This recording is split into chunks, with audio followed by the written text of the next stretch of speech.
কুলসুম একটা চাকরির জন্য অনেক অফিসে ঘুরে ঘুরে ব্যর্থ হল। কোথাও চাকরি হয়নি কুলসুমের। একদিন কুলসুমের চাচা কুলসুমকে একটা ঠিকানা দিয়ে বলল, এই লোকের কাছে গেলে তোর চাকরি হবে। আমি বলে দিব। কুলসুম চাচার কথায় খুশি হয়ে বলল, আমি যাব। তারপর সেই বস কুলসুমের ইন্টারভিউ রাতে ফাইনাল করল। কুলসুম কোনো উপায় না পেয়ে রাতেই ইন্টারভিউ দিতে গেল।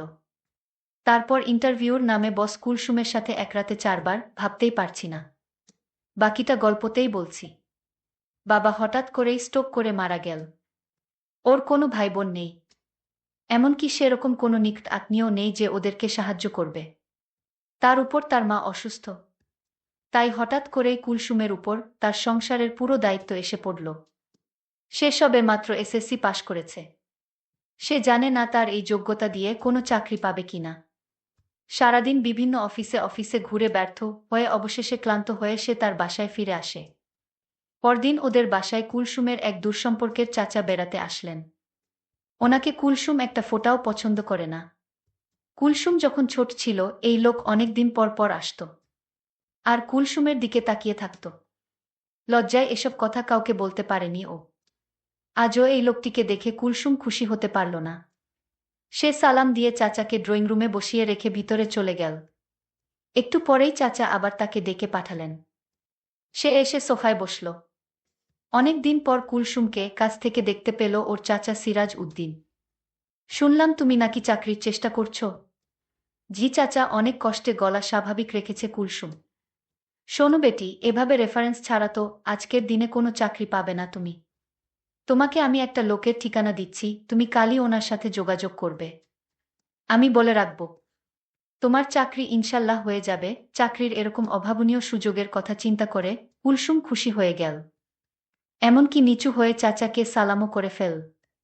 তার চাচা কুলসুমের দিকে তাকিয়ে রইল। কুলসুম উঠে উপরে তাকাতেই উনি অনেক কষ্টে চোখ সরিয়ে নিলেন। বড় হওয়ার পর কুলসুমকে অনেকদিন পরে দেখে চাচার মাথা খারাপের মতো অবস্থা হয়ে গিয়েছিল। কুলসুমের মতো একই সাথে এরকম মেয়ে সচরাচর দেখা যায় না। পরদিন সকালে কুলসুম ঠিকানা অনুযায়ী উত্তরার একটা অফিসে গিয়ে দিদার নামে ওখানের ম্যানেজারের সাথে দেখা করল। কুলসুমকে এক নজর দেখেই দিদার চমকে উঠল। এদেশে এখনো এরকম মেয়ে আছে। সে নিজেও অনেক সুন্দর। বহুদিন কানাডায় ছিল সে। মেয়েটি দেখতে একদম কানাডা দেশের মেয়ের মতো। কুলসুমকে দেখে ওর তাদের কথা মনে হয়ে গেল। নিজের দেশেই যে এমন সুন্দরী মেয়ে আছে তা তার ধারণা ছিল না। মনে মনে সিরাজ সাহেবের চয়েজের প্রশংসা করল সে। মুখে বলল, সিরাজ উদ্দিন তোমাকে পাঠিয়েছেন। তো মনে করো চাকরিতে এক পা দিয়েই রেখেছ, তবে তোমার নিজেকে প্রমাণ করতে হবে, বুঝেছ? জি স্যার, কুলসুম নত মুখে বলল। ভালো, তোমার মতোই মেয়ে আমাদের অফিসে দরকার। তোমার মতো মেয়ে অনেক দিন যাবৎ খুঁজেছি, পাইনি। আজ পেয়েছি। আমি আশা করি তুমি অফিসের কাজ খুব সুন্দরভাবে করতে পারবে। তাহলে আজ সন্ধ্যায় আমাদের হেড অফিসে চলে এস, ওখানেই তোমার ইন্টারভিউ হবে। সন্ধ্যায় ইন্টারভিউ? কুলসুম অবাক হয়ে যায়। আমাদের কোম্পানি সময়ের মূল্যতে বিশ্বাস করে, তাই অফিস টাইমে ইন্টারভিউ নিয়ে সময় নষ্ট করা হয় না। কোনো আপত্তি আছে তোমার? না স্যার, ওকে দেন, এই নাও ঠিকানা। ঠিক 7টার মধ্যে চলে এসো। কুলসুম ঠিকানা লেখা কাগজটা হাতে নিয়ে বের হয়ে আসে। সে দিদার সাহেবের ব্যবহারে খুশি হয়েছে। অন্য যতগুলো অফিসে সে গিয়াছে প্রতিটাতেই অফিসের বসকে অভদ্র বলে মনে হয়েছে। কিন্তু দিদার সাহেবকে তার ভদ্র বলে মনে হয়েছে। লোকটিকে ওর খুব ভদ্র বলে মনে হলো। কিন্তু সে আসলে ভদ্র নয়, সে আরও জঘন্য। সন্ধ্যায় খুঁজে খুঁজে উত্তরার অভিজাত এলাকায় এক বিশাল বাড়ির সামনে এসে দাঁড়ালো কুলসুম। দারোজান গেট খুলে ওকে সোজা 4তলায় চলে যেতে বলল। 4তলায় এক বিশাল ড্রয়িং রুমে ঢুকে কুলসুম দিদার সাহেবকে দেখে চিনতে পারল। ওনার সাথে অন্য একজন অপরিচিত লোক ছিল। সে দুজনকেই সালাম দিল। কিন্তু দুজনের কেউই জবাব না দিয়ে বলল, এত সম্মান করতে হবে না আমাদের। দিদার সাহেব যেন হঠাৎ সম্বিত ফিরে পেয়ে তাকে বসতে বলল। উনি হচ্ছেন আমার পার্টনার জসিম। দিদার কুলসুমকে অন্য লোকটার সাথে পরিচয় করিয়ে দিল। কুলসুম সোফায় গিয়ে বসতেই জসিম উঠে এসে ওর পাশে একেবারে পাশে বসল। দিদার, আপনি ঠিকই বলেছেন। কুলসুম আসলেই একজন দক্ষ মেয়ে, জসিম দিদার দিকে ফিরে বলল। কুলসুম কিছুই বুঝতে না পেরে ফ্যালফ্যাল করে তাকিয়ে রইল। জসিম আবার কুলসুমের দিকে ফিরে তাকাল। জসিম তার বাজে আচরণ করার চেষ্টা করল। এসব দেখে কুলসুম চট করে উঠে দাঁড়ালো। কি করছেন আপনারা এসব? এই বুঝি আপনাদের ইন্টারভিউ? দিদার হা হা করে হেসে উঠল। জসিমও হাসতে হাসতে বলল, আমাদের ইন্টারভিউ যদি তুমি পাশ করতে পারো তাহলে চাকরিটা তোমার কনফার্ম হয়ে যাবে। দিদার হাসি থামিয়ে কুলসুমের দিকে ফিরল। দেখো কুলসুম, এই যুগটাই হচ্ছে স্বার্থপরতার যুগ। তোমার চাকুরি দরকার, আর সে অনুযায়ী শিক্ষাগত যোগ্যতা বা অভিজ্ঞতা কোনটাই তোমার নেই। কিন্তু তোমার কাছে একটা কিছু চাওয়ার আছে। যদি তুমি আমাদের চাওয়া পূরণ করতে পারো তাহলে তোমার চাকরি নিশ্চিত হয়ে যাবে। এরপর থেকে তোমাকে আর কোনোদিন আমরা তোমার কাছে কিছু চাইব না। আমাদের এমন একটি ব্রাঞ্চে তোমার পোস্টিং হবে যেখানে আমাদের সাথে তোমার দেখাই হবে না। ভেবে দেখ, মাসে 20,000 টাকা বেতন। আমি ভেবেছিলাম কুলসুম মনে মনে খুশি হয়ে উঠবে। হাসালে দেখছি। কুলসুম বলল, দেখুন আমি কিছু দিতে পারবো না। যদি আমার যোগ্যতা অনুযায়ী আপনারা আমাকে চাকরিটা দেন তাহলে আমার খুব উপকার হবে। অফিসের বস বলল, এটা কি মামার বাড়ির আবদার যে চাইলেই চাকরি হয়ে যাবে? তুমি যদি আমাদের কথায় রাজি থাকো তাহলে চাকরি তোমার হয়ে যাবে। এমন কথা শুনে কুলসুম খুব কষ্ট পেল। তার ইচ্ছে হচ্ছিল লোকটার গালে ঠাস করে একটা চট বসিয়ে দেয়া। কিন্তু সে সময় তার অসুস্থ মায়ের মুখখানি ওর চোখের সামনে ভেসে উঠল। আর তাই অসহায় হয়ে চাকরিটার জন্য তাদের কথায় রাজি হলো। এই তো ভালো মেয়ে, রাতে তোমার ইন্টারভিউ শেষ হওয়ার সাথেই সাথেই তোমার অ্যাপয়েন্টমেন্ট লেটার পেয়ে যাবে। এখন যেতে পারো। সন্ধ্যায় বাসা থেকে বের হওয়ার সময় ও মাকে বলে গেল যে তার নতুন চাকুরির ট্রেনিংয়ের জন্য আজ সারারাত অফিসে থাকতে হবে। ওর চাকুরি পাওয়ার খবরে মা এতই আনন্দিত ছিল যে ওনার মনে কোনো খারাপ চিন্তা এল না। কুলসুম আজ ইচ্ছেমত সেজেছে। ও এমনিতেই সুন্দরী, তার উপর আজ এভাবে সাজাতে ওকে আরো সুন্দর দেখাচ্ছে। দিদার বাসার দরজাটা গেট খুলে দিতে দিতে কুলসুমের তার অফিসের 4 তলায় গেলা। তার দিকে তাকিয়ে রইল। সে কুলসুমকে সোজা 3 তলায় চলে যেতে বলল। কুলসুমের মনের ভিতর কি চলছিল তা কেউ জানে না। অফিসের বস দুইটাও জানে না আজকে কুলসুম এমনভাবে সেজে এসেছে। তারা কুলসুমকে দেখে অবাক। কুলসুম আজ মনে মনে সিদ্ধান্ত নিল যে করে হোক চাকরিটা আমার চাই। তারপর বস্তুটিকে এমন করব সারা জীবন আমার কথা মনে থাকবে। কুলসুমকে দেখে অফিসের বস বলল, এই অফিসে তোমাকেই চাই। অফিসের বস বলল, তাহলে আমি আমার পার্টনারকে আসতে বলি। কুলসুম বলল, স্যার আমার একটা কথা ছিল। আপনারা আমার কাছে যা চাইছেন সেটা আমি এই মুহূর্তে দিতে পারবো না। আমাকে একটু সময় দিতে হবে। বস আমার কারণ জানতে চাচ্ছে কি কারণে এই মুহূর্তে হবে না। আমি বলেছিলাম, দেখুন আমার মা খুব অসুস্থ, আজ আমার বাড়িতে যেতে হবে।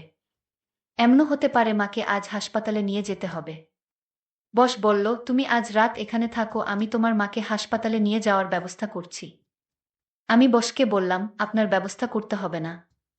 আমি বাড়িতে মায়ের অবস্থা বুঝে তারপর মাকে হাসপাতালে নিয়ে যাব। বস বলল, ঠিক আছে, আমি তোমাকে আজকের দিনটা সুযোগ দিলাম। কাল রাতে তোমার আসতে হবে। যদি কাল না আসো তাহলে তোমার চাকরিটা মিস হয়ে যাবে। ঠিক আছে স্যার, আমি কাল রাতে আমি আসব।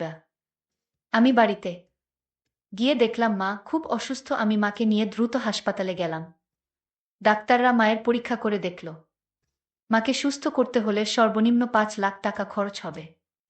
আর যদি সেই টাকা 24 ঘন্টার ভিতরে না দিতে পারি তাহলে মায়ের চিকিৎসা হবে না, আর মাও বাঁচবে না। আমি এখন এত টাকা কোথায় পাব? আমি মহাচিন্তায় পড়ে গেলাম।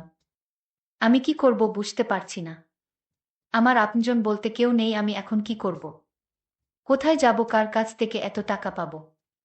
ভাবতে ভাবতে প্রায় 12 ঘন্টা চলে গেল। আমি ভাবলাম আমি অফিসের বসের কাছে যাব, কারণ তাদের তো টাকার অভাব নেই। তারা আমাকে টাকা দিবে। কিন্তু 5 লাখ টাকা তারা কি আমায় দিবে? আমি তাড়াতাড়ি অফিসের স্যারের কাছে গেলাম। অফিসের বড় বস আমায় দেখে আমার দিকে অন্যরকম দৃষ্টিতে তাকিয়ে রইল। আমি কিছু বলবো সেই সুযোগটা আমায় দিচ্ছে না। আমি বললাম, বস আপনি এভাবে কি দেখছেন? বসের হুঁশ ফিরল। আমি বসকে বললাম, আমার টাকার দরকার। 24 ঘন্টার ভিতরে আমি যদি কাউন্টারে টাকা জমা না দিতে পারি তাহলে আমার মাকে বাঁচানো যাবে না। আমার পৃথিবীতে আপন বলতে কেউ নেই। আমি আপনাকে বলেছিলাম না মা খুব অসুস্থ, আজ মাকে হাসপাতালে ভর্তি করে রেখে এসেছি। বস আমার কথা শুনে বলল, কত টাকা লাগবে? আমি বললাম, বস আমার মাকে বাঁচাতে 5 লাখ টাকা লাগবে। বস আমার কথা শুনে বলল, এত টাকা আমি তোমায় কিভাবে দিব? আমি বসের পায়ে ধরে বললাম, বস আমার মাকে বাঁচান, আমি আপনার সব কথা রাখব। ২৪ ঘন্টার ভিতরে টাকাটা জমা না দিতে পারলে আমার মাকে বাঁচানো যাবে না। আর তাই বলছি আপনি একটা কিছু করুন। বস বলল, ঠিক আছে আমি টাকা দিব এবং তোমার মায়ের সমস্ত চিকিৎসার খরচ আমি দিব। কিন্তু তার বিনিময়ে আমি যা চাইব তাই কিন্তু তোমার দিতে হবে। আমি বললাম, বস আপনি আমাকে একবার বিশ্বাস করুন, আমি আপনার কথা রাখব, কিন্তু আমার মাকে তাড়াতাড়ি বাঁচান। ৫ লক্ষ টাকা কাউন্টারে জমা দিতে হবে। ঠিক আছে, তুমি কোনো চিন্তা করো না। চলো আমার সাথে। বস আমাকে নিয়ে হাসপাতালে চলে আসলো। কাউন্টারে ৫ লক্ষ টাকা জমা দিল মায়ের চিকিৎসার জন্য। টাকাটা জমা দেওয়ার সাথে সাথে মায়ের চিকিৎসার কার্যক্রম শুরু হয়ে গেল। আমি বসকে বললাম, আপনাকে কিছু বলার ভাষা আমার নেই। আপনি যা চাইবেন তা পাইবেন যদি আমার কাছে থাকে। বস আমার কথা শুনে খুশি হয়ে বলল, আগে তোমার মা সুস্থ হোক, তারপর দেখা যাবে। এভাবে ১ সপ্তাহ কেটে গেল। আমার মা নতুন জীবন ফিরে পেল। আমার মায়ের জ্ঞান ফিরা মাত্রই মা আমাকে জিজ্ঞেস করলেন, তুই এত টাকা কই পাইলি মা? আমি বললাম, মা আমার অফিসের বস আমাকে টাকাটা দিলেন, আমি না হয় চাকরি করে পরিশোধ করে দিব। মা বলল, তুই চাকরি করে এত টাকা পরিশোধ করতে পারবি? এই মুহূর্তেই বস আমার মাকে দেখতে এলো। মায়ের জন্য অনেক খাবার নিয়ে আসলো। আর বলল, আন্টি আপনি কোনো চিন্তা করবেন না, আমি আপনাদের পাশে আছি। যখন যা প্রয়োজন আমার কাছে বললেই হবে, আমি দিয়ে দিব। আমার মা তখন কান্না করে বসকে বলল, আমার জন্য তুমি যা করেছ তার ঋণ আমি কিভাবে শোধ করব? বস বলল, এ নিয়ে আপনার চিন্তা করতে হবে না। আজ আপনাদের ছুটি, আপনি এখন বাড়িতে যেতে পারবেন। আমি ডাক্তারের কাছ থেকে আপনাদের ছুটি নিয়ে এসেছি। আর আপনার ১ মাসের ওষুধ কিনে দিয়েছি। আমি মনে মনে চিন্তা করতে লাগলাম, আমার অবস্থা কি হবে? বস যে কিসের লোভে পড়ে এত যত্ন করছে মাকে তা তো আমি জানি। আমার তো খবর হয়ে যাবে। বস আমায় বলল, কি চিন্তা করছো? এখন আর কোনো ভয় নেই, তোমার মা সুস্থ হয়ে গেছে। কাল তুমি আমাদের অফিসে এসে ইন্টারভিউ দিবে। আমি বসকে বললাম, আমার আর ইন্টারভিউ লাগবে না। আর বাহানা করার দরকার নেই। আপনি যা আশা করছেন তা আপনি পেয়ে যাবেন। আর আমি চাকরিটা পেলে আপনার টাকাটা পরিশোধ করে দিব ধীরে ধীরে। আমি জানি এত বড় উপকার কেউ আমায় করবে না, কিন্তু আপনি আমায় করলেন। আমি টাকা পরিশোধ করলেও আপনার ঋণ আমি কোনোদিন দিতে পারবো না। বস বলল, ঠিক আছে আজ রাতে অফিসে চলে এসো। আমি বললাম, ঠিক আছে আপনি যান, আমি আসব। আমি বুঝতে পারছিলাম আমার সাথে কি ঘটবে, কিন্তু আমার এছাড়া কোনো উপায় নেই। আমি রাতে মাকে ওষুধ খাওয়ায় আমি মাকে বললাম, আজ রাতে আমি ফিরতে পারবো না, কারণ অফিসে অনেক কাজ আছে। আমি রাতে বসের কাছে গেলাম। বস আমায় বলল, আমার মনের ভিতর যে খারাপ উদ্দেশ্য ছিল, আমি সেই উদ্দেশ্য থেকে বের হয়ে আসলাম। কারণ তোমার মাকে দেখে আমার মায়ের কথা মনে পড়ে গেল। আমি মায়ের স্নেহ ভালোবাসা পাইনি, কারণ আমার মা ছোটবেলায় মারা গেছে। আমি তোমার মাকে বাঁচাতে পেরে আমি নিজেকে ধন্য মনে হলো। আমি তোমার উপর যত শর্ত ছিল তা আমি তুলে নিলাম। আমার কথায় যদি তুমি কষ্ট পেয়ে থাকো তাহলে আমায় ক্ষমা করে দিও। আমি বসের মুখের কথা শুনে আমার চোখে পানি এসে গেল। আমি বসকে বললাম, দেখুন আপনার জন্যই আমার মা আজ বেঁচে আছে। আর আমায় খারাপ ভাববেন না। আমি যা করছিলাম মায়ের জন্যই করছিলাম। বস তখন বলল, আমি তোমায় একটা কথা বলতে চাই। বলুন বস। আমি তোমার দায়িত্ব নিতে চাই, মানে আমি তোমাকে বিয়ে করতে চাই যদি তোমার আপত্তি না থাকে। আমি বসকে বললাম, আপনি কোটি কোটি টাকার মালিক, আপনি আমায় বিয়ে করলে আপনার সম্মান হানি হবে। বস তখন বলল, দেখো আমার মা নেই, আমি তোমার মায়ের সেবা করে যেতে চাই। প্লিজ তুমি না করো না। আমি বসকে সেলুট দিয়ে বললাম, আপনার মতো মানুষ যদি প্রতিটি প্রতিষ্ঠানে থাকতো তাহলে কোনো মা অসুস্থ অবস্থায় মারা যেত না। ঠিক আছে, আমার কোনো আপত্তি নেই। আপনার মতো মানুষ আমার পাশে থাকলে আমার বাকি জীবনটা ভালোই কাটবে। বন্ধুরা, আজকের গল্পটি কেমন লাগলো তা অবশ্যই কমেন্ট করে জানাবেন। আর এরকম নতুন নতুন গল্প পেতে আমাদের চ্যানেলটিকে সাবস্ক্রাইব করে পাশে থাকুন। ধন্যবাদ।